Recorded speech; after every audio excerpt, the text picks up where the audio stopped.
morning everybody and welcome to the GSMs Pride. This week we're going to walk around the Ford F-150 Lightning, so let's jump into it together and we'll take a look.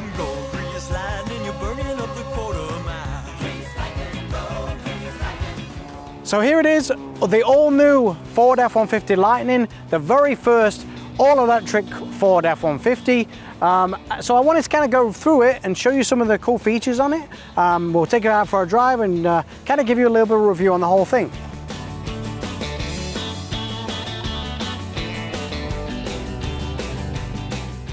So the first thing I want to touch on is actually the front trunk, what Ford like to refer to as the frunk.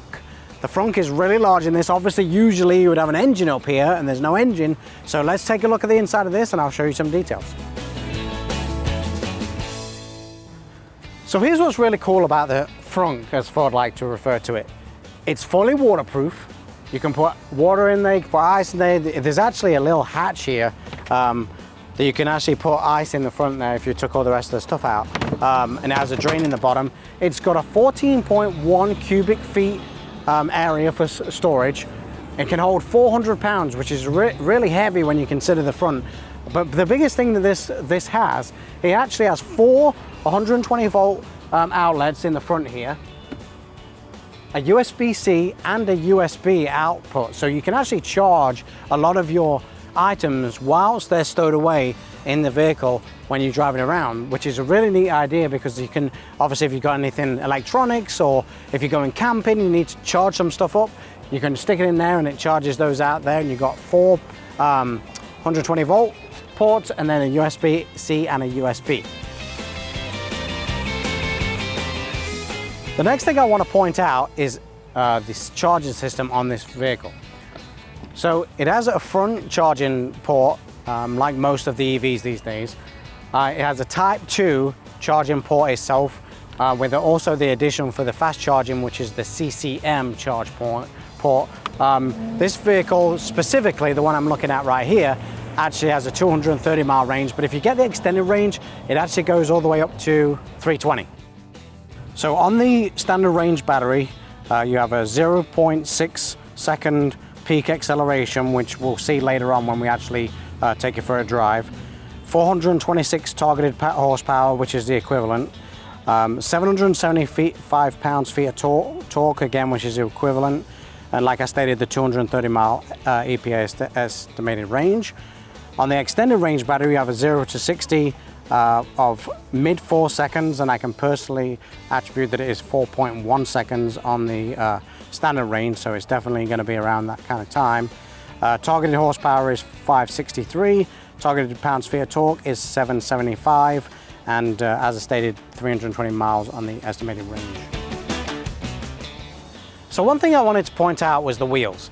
Most people who have actually seen EVs, they kind of usually come with pretty ugly wheels, purely because of aerodynamics and the way that they try and rush the air past the wheels. Because if you have a spoked wheel, it actually takes up a lot of the aerodynamics. It takes it away, in fact. So the cool thing about the Ford F-150 Lightning, we have two different types of wheel, which I'll put up a picture of both of them. But as you can see, they're pretty good looking for saying that they are an EV wheel. The surface area is quite a lot, obviously, for the aerodynamics, but the all black ones on the 20-inch are actually really cool looking.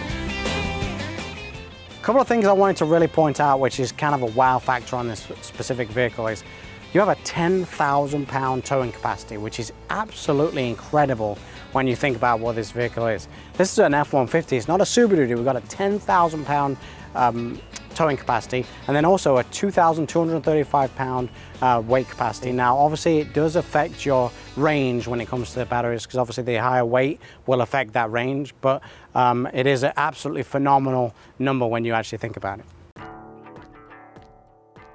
So a couple of things I really wanted to point out. The F-150 before the Lightning already had the power outlets in the back. You could already get that on a higher package.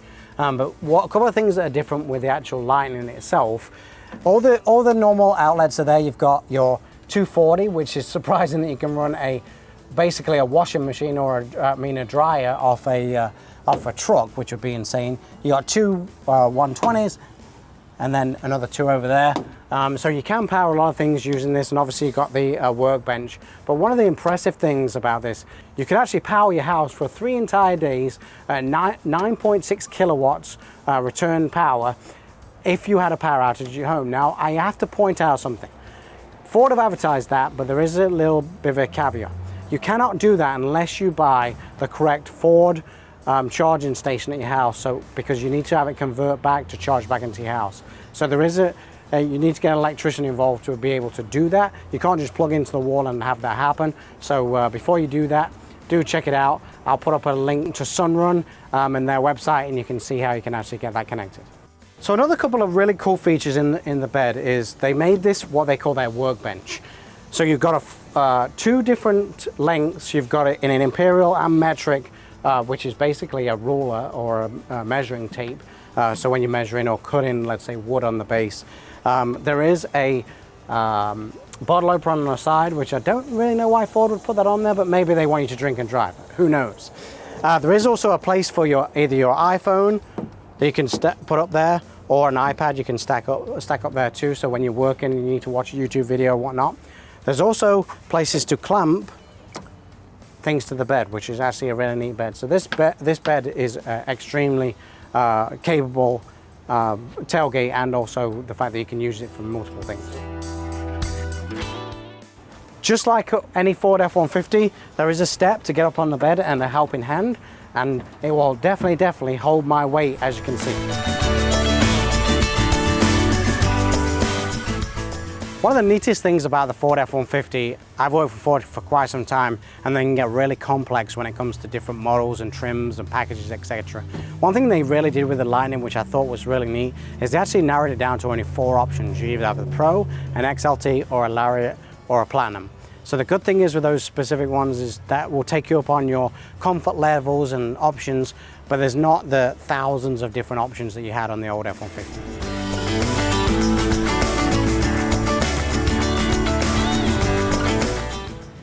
Now let's check out the inside and take it for a drive. A couple of features I wanted to point out on the interior. They have these on the current F-150, however these are standard on the Lightning, so I'll just point these out. You have a retractable gear shifter, which is really neat, and what is even better, for the workers out there, you have the full workstation, just like the F-150. Ford have claimed this to be the smartest ever F-150 they've done, and I can really attest to some of the features they've got in there. Obviously you've got the Sync 4, they have the Sync 4 Plus, so you've got the extension, which we'll talk about in a little bit when we're driving, but some of the features on this are phenomenal. One of the biggest features that you have to be wowed by is the 15.5-inch screen that is just absolutely incredible when you look at it inside the car. So another couple of really cool features that we're going to talk about in the actual entertainment system is the onboard scale. We talked about earlier on that we had 2,235 pounds of payload. Well, how do you really know how much that weighs? The cool thing is with this system is you can put all that stuff in the bed and it'll actually tell you exactly how much that stuff weighs, so you'll never go over. As you'll see on the screen, it has a 1980 pound rating. The reason they do that is so you don't take it to its ultimate limits, but the cool thing is you can actually weigh everything in there whilst it's in there. A couple of really cool features about the towing system they have. We have a lot of cameras around the car that can help you back onto a trailer, actually hitch it. You have a lot of tools that will actually help you hitch. Also setting up the actual lights, you don't need to get out and check them. You can check them all from the system, make sure they're working. We also have trailer backup assistance, so when you're backing up, it'll actually tell you where you are and need to be to actually put the ball on there. And there's definitely some towing capabilities from the technology side to help you and assist you with actually towing and reversing and all that kind of stuff. There's many different options on there. Unfortunately, I can't show you those because I don't have a trailer to hook it up and show you what they are, but there are many up there which I'll list on the screen. A couple of really neat features on the system also is Alexa is actually built in. So the way they've done that is it's more of a conversational request to the system more than prompting. So you can actually ask Alexa whatever you want and she will talk back to you just like you would on your normal home. Also, what's really neat in there, there is no real manuals per se. Everything's built in here with videos because it's connected to the cloud. So the cool thing is if you have something that you're not sure of, you can literally just go in there and watch it as a video.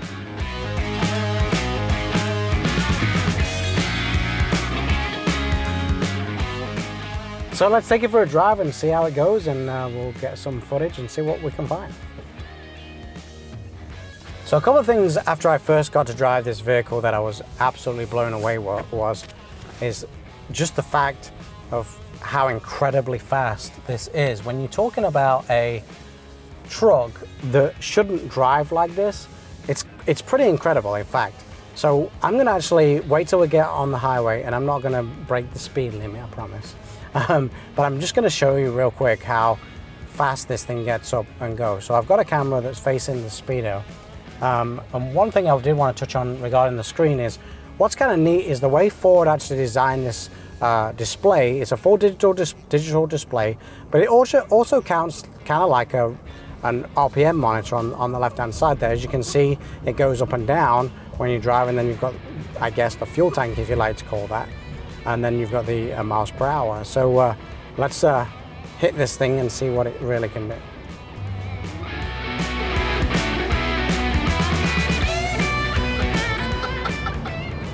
Camera does not know what to do.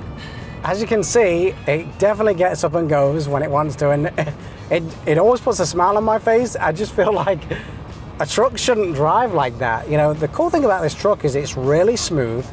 It's obviously quiet because you've got no engine to make that noise, but the way they've sounded in the room from the interior, from the road noise, is incredible. It is dead silent in here. You can just about hear some of the wind rushing by the window, but other than that, it's absolutely silent in here. The throttle response, I don't even know if you can really call it a throttle response anymore, because throttle is based on gas, and there is no gas. So you say, oh, I'm going to give it gas. Well, you're not really giving it gas, so are you giving it electricity, I guess? So that's kind of the pedal's very, very smooth. If you hit it, it really does go. Steering is as responsive as it always has been with the F-150. As you know, the F-150 is the #1 selling vehicle of all time. Year over year, I think it's, don't quote me on this, but I think we're at 42 years straight for the #1 selling vehicle. But it just drives so smooth. You know, I've never really been a truck buyer myself, but if I was going to get a truck and I needed a truck, I don't know any reason why I wouldn't buy this vehicle. It's just smooth, it's easy to drive. Obviously, we have a lot of technology in here. You've got the, if you get the Copilot 360 and you pay for that subscription, you can have automatic drive. I have never used it, and I don't know if I ever have the guts to do it. It just, I don't know, it just kind of scares me. You've got a lot of, obviously, the normal technology. You've got the lane departure warning, the lane keep, the blind spot detection. All those are standard features on all of the F-150 Lightnings. But generally speaking, the F-150 Lightning is just another F-150, but with some absolutely phenomenal stats. The stats for this thing are just incredible. A couple of things I'd like to point out. Obviously, usually when you're doing these videos, you'd compare vehicles in the same kind of range. Unfortunately, right now, there really isn't another vehicle this size that there is anything to compare against. So Ford really came out of the chute on this one, setting the bar. And they set it pretty high because the closest thing you can get to it, obviously you have the Rivian truck, but that's considerably smaller. It's more like a Maverick size. You have the Cybertruck from Tesla, but that vehicle isn't even released yet, and I don't even know what their status is on getting those built. So and I know Chevrolet released a Silverado that's going to be all electric, but that again isn't out yet. So I think really Ford did the great thing of setting the precedent with this vehicle, and not only that, they set it with a vehicle that were all already #1 in. So we'll see what everyone else has got to keep up. Another neat feature with obviously all electric vehicles, but obviously this F-150, you have what they call regenerative braking. So what that does is actually will charge your battery, not obviously to its full potential, but it will give you some back. So if you're on stop and go, you can get some back. I will show you real quick how that does work And the good thing is you can actually monitor it on the screen. So as you can see on the left-hand side there, you've got what I would consider the rev monitor, but where it went green, as I just showed you, it actually shows you how much you're charging. And if you notice the green pulsing light that goes back round into the, it's actually giving you back some energy so you can actually charge the vehicle whilst you're driving. Another cool feature is the one pedal driving. One pedal driving literally is exactly what it means. You don't ever need to use the brakes, because what you'll do is when you let off the gas again I said, the electric, it actually starts to slow the vehicle down immediately for you. It takes a little bit getting used to because it's kind of intrusive. It kind of really does slow you down. But once you figure out that where your stopping ranges are, as you can see, it's stopping this vehicle pretty quickly when I let off. So I'm not pressing the brake. I'm literally just releasing the gas pedal and it will automatically stop the car. The good thing is when you're doing that, it also recharges that battery a lot more quickly than you would when you're pressing the brake pedal. Also, not to take away from the service department, but you also won't be using the brakes very often, so you won't actually wear out those brake pedals, because it's actually reversing the motors to slow the vehicle down rather than actually using the brake pedal itself. What was kind of ironic there, when we pulled up, there happened to be the old generation F-150 behind us. Just a customer's car, I don't know whose it is. I guess the question would be is, now these are so close together, this is being the past, this being the future, which one do you think is going to come out on top? Do you think that the electric cars are really the future and where we're going to go in this industry? Or do you think we're never going to get away from the gas style vehicle and keep those going alive? I personally think they're both going to be one together within the industry. I think this is going to be a huge area that we're going to have to start delving into. I think the gas is going to stay around, but I ask you the question, which one do you think is going to last?